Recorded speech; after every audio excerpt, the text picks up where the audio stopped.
Have you thought about utilising virtual assistants in your business? Maybe there's some stuff that you're worried about. I reckon there are 5 common fears that stop people utilising virtual assistants and getting away from the shackles of their business, getting tied up with all the admin rather than growing their business. So what are those 5? Let's run through them right now. First of all, I think is language. People, for some reason, get concerned about the language ability of their virtual assistant. So let's dispel that myth right from the start. So there's probably 2 types of virtual assistant in terms of, language, if you like. There's going to be virtual assistants in your own country. I'm here in Australia. There's lots of people providing virtual assistant services. I know the same in US and Canada. And so you're dealing with people in your own country. They understand your culture. They understand your language and so on. To me, that's kind of missing the point a little bit of one of the major benefits of utilising virtual assistants, and that is the cost. So personally, I've utilised virtual assistants in Eastern Europe, in India, and my favourite is the Philippines. Why the Philippines? I'm a native English speaker. Most of my virtual assistants in the Philippines speak English like a native English speaker. Without too much of an accent, and that just makes communication so much easier. So I guess what I'm saying there is, depending on where you're based, what your native language is, what language you're using for your business, consider that in terms of where that virtual assistant is going to be based, what sort of language skills they're going to have. I think that's probably why the Philippines is really popular, because their English language skills are so good. Written, verbal, all cases. Number 2 is probably reliability. And I understand this for a bit. When I first came across virtual assistant services, I was using home-based assistants. And that was probably back in about when was it? About 2011, I think. Someone introduced me to the concept, and I hired a couple of virtual assistants who were home-based. It was hard, to be honest, because it was difficult to know what they were working on. It was difficult to sort of keep track of their working hours. And I'm not one of those micromanagers, don't think that for a minute, but it was hard to know whether they were actually in their home office working on what they were doing and things like that. And then occasionally they'd disappear. A crisis would happen, there'd be sickness, or, a family member needed help and they'd sort of disappear, and the reliability factor was quite tricky. The way I got around that was I actually set up my own virtual assistant business called Virtual Done Well, and I wanted my virtual assistants to be in my office in the Philippines, managed, supported, and so on, so that they could do their job as best they could in the right environment and with the right support. And that worked really well. So if you're looking around for a virtual assistant, I'd say consider that. Think about whether you want home-based, and it's usually cheaper, but it comes with disadvantages in terms of perhaps the reliability and the support and the consistency of service. Or do you want sort of an office-based one where they're going to be supported and managed and so on? So reliability doesn't have to be an issue. I've never, ever had a problem with reliability with my team, to be honest, my office-based team. Number 3, I reckon a lot of people worry about confidentiality. And I get that. I'm sharing client confidential information, I might be sharing IP with my business. What I'd suggest there is that take it step by step. You're not going to disclose everything to a new employee on day one, are you? You wouldn't do it if they were working in your own office in your own country. Let them go through a probation period, wouldn't you? And you'd gradually give them more access to things, and then maybe after a certain period, they get access to more confidential information. It's the same with a virtual assistant. And if you've never worked with a virtual assistant, I don't find it actually much different than working with someone in my office. I mean, I'm used to it. I've been doing it since 2012. It's just natural to me. I'm talking to who have I talked to already today as an example? I've had a discussion with my video editor about editing these videos. He's based in our Davao office in the Philippines. I've had 2 or 3 discussions with my executive assistant about project work and stuff like that we're doing. I've talked to our marketing lead. It's like they're in the office next door to me. But anyway, I digress a bit. In terms of confidentiality, treat them like you would any other employee. And, I'm not suggesting you do this from day one, but to be honest, if I was away for a month, and I will be quite soon actually, the business will tick along anyway, because my executive assistant has access to everything that they need.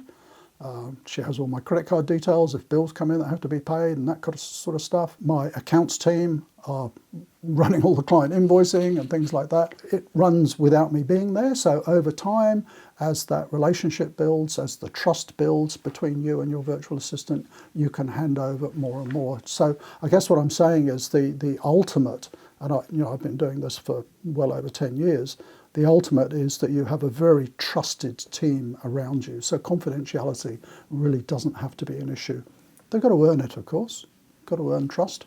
And you would do that same as any other employee. Hiring, probably the fourth fear I would suggest is probably hiring. Where do I find a virtual assistant? How do I go through the hiring process? Again, I've done that a few different ways myself. I've hired people on Elance, now called Upwork, not promoting them by any stretch of the imagination. There's a specific Philippines-based website called Online Jobs Philippines or something. So there's a number of sort of websites out there that you can go to. The challenge I find there is that, like hiring anybody into your business, it's quite a lengthy process. You're going to get inundated with CVs if you're advertising. If you're going through some sort of hiring platform, you've got to try and weed out, a short list. You've got to interview all those people. They might not work out, and then you've got to go through the whole process again. That's, to be honest, why I like the whole sort of office-based virtual assistant system process, if you like. So, for example, in my own virtual assistant office, what we do is, I probably ought to digress here for a minute, apologies. I probably need to explain that I run a management consulting business and my back office is a virtual assistant business. So all my support team work in a business called Virtual Done Well in the Philippines. So hopefully that puts things in context. But the hiring process for our virtual assistants is very simple. A new client comes along, they say, I need a virtual assistant to do this, this, this, and this. We advertise specifically for that particular role. We may also have some people on our books that we'll shortlist. We'll shortlist half a dozen people. We'll filter them down to 2 or 3 for the client. The client will then get their CVs and they'll interview them on a video interview, and then they can go through the selection process. If they don't like those, we'll get some more. So it's so much easier because everybody is pre-screened and vetted and they've gone through an interview initially. So the hiring process doesn't have to be hard at all. And then finally, you've got managing the virtual assistant. How am I going to manage it? They're in the Philippines, they're in India, they're wherever. Again, this is, I think, the benefit of hiring through a virtual assistant business, a BPO, business process outsourcing center, call it what you will, because there's someone there managing them anyway. Again, I'll digress for a minute. My support team of 12 are based in my Philippines office, and what happened many years ago, a lot of people said, how can we get access to services like this, Rob? And I basically started hiring other virtual assistants to help friends and colleagues. So that business has now grown. That business is Virtual Done Well. My own support team is based there. So our virtual assistants are in my back office, and I want to make sure that that's managed really effectively. So we have a general manager there, we have HR, we have IT, we have finance, all of the support services that you would expect in a professional office. There's supervisors there making sure that the virtual assistants are okay with their tasks and checking in on time and all that kind of stuff. They're able to get training internally. They're able to help each other out on different tasks. Again, the analogy is it's a bit like these virtual assistants are in the next office, with all the support that you would expect. Sorry, I kind of digress there, but I think it was important to put things into context because, just to understand, I actually run my own business in management consulting. I just have this passion for a virtual assistant business, which I started up in 2012. So anyway, what are those fears that people generally, those barriers that stop people hiring a virtual assistant? Language doesn't have to be a barrier. Reliability, never had a problem. Confidentiality, never had a problem. My executive assistant, who is based in the Philippines, knows more about my business than most of the senior management team here in Australia. She is my right hand, and has access to all sorts of confidential stuff. So confidentiality, not a problem. Hiring and firing, if that should unfortunately happen, so much easier if you do that through a virtual assistant business rather than hiring one-on-one yourself.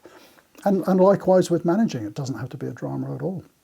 And you've got that management support looking after your virtual assistant, but day to day, they're just another one of your employees, and you're chatting to them and managing their tasks and things like you normally would. Those are probably some of the common fears, I think. I'd love to hear what you think are other fears. What do you think stops people hiring a virtual assistant in their business? It's a very common concept with smaller businesses and business owners wanting to get away from the sort of minute day-to-day admin tasks and work on growing their business and not doing all that sort of admin stuff. I think a lot of small businesses owners have grasped the concept over the last few years. We have a few clients in Virtual Done Well who you would call more corporates, quite large businesses, $50, $100 million turnover businesses who are utilising virtual assistants as well, particularly in customer service and accounts and things like that.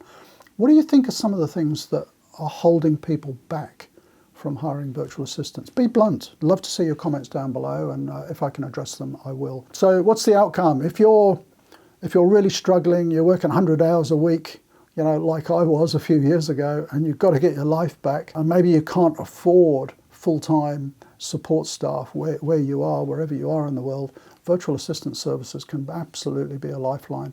When I got into it, it actually enabled me to start 2 more businesses. So that's the nature of the beast, isn't it? I freed up time, so I just started more businesses. Maybe you want to go and play golf or something like that. But yeah, if you want a safe option to investigate utilising virtual assistants, I'll put a link down below to my own team. So just to reiterate, what's happened over the years is my own back office has expanded, and we now take in a few, we call them external clients, people who are looking for virtual assistants, and you can have a virtual assistant in my back office. So I'll put that link down below, and if you're interested, we can have a chat. But thanks for watching. Do tell me what some of your fears might be about hiring virtual assistants, working with them. Bye for now.